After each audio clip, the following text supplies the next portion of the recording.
6:32 now. The battleship that served in both World Wars is on the move this morning. The Battleship Texas is coming to Galveston to get some repairs. Here's a map of the ship's journey. The battleship will be departing the San Jacinto Battleground State Historic Site and will head for Gulf Copper, Galveston. Sky 2 is over the ship right now. It's a beautiful sight, right? Look at that. We're tracking it every step of the way. Brittany Jeffers live from where it began its journey this morning. Brittany?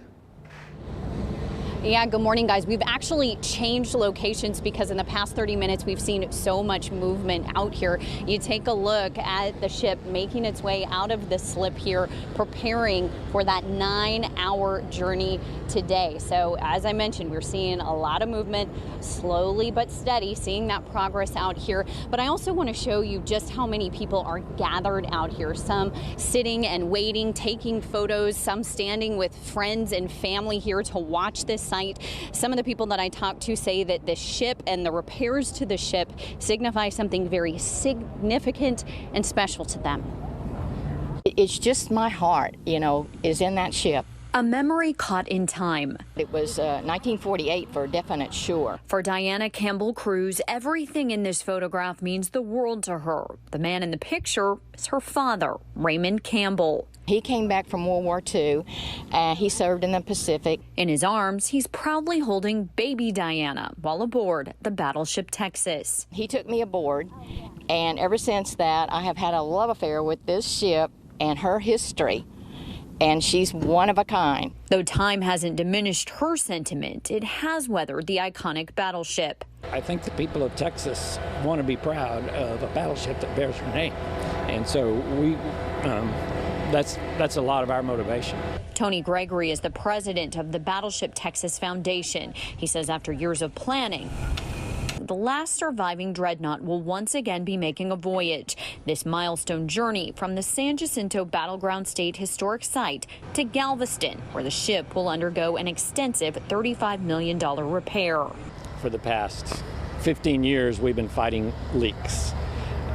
Significant leaks. Gregory says the outer hull, installed in 1929 to buffer torpedo hits, is the main source of the issues. And that repair is all about preserving history. Battleship Texas here was commissioned back in 1914, and it is the only battleship still in existence that fought in both World War I and World War II. It was in southern France, D-Day at Omaha Beach, and at Okinawa. Then it went to the Pacific, and it was in Okinawa and Iwo Jima. So it has a lot of history.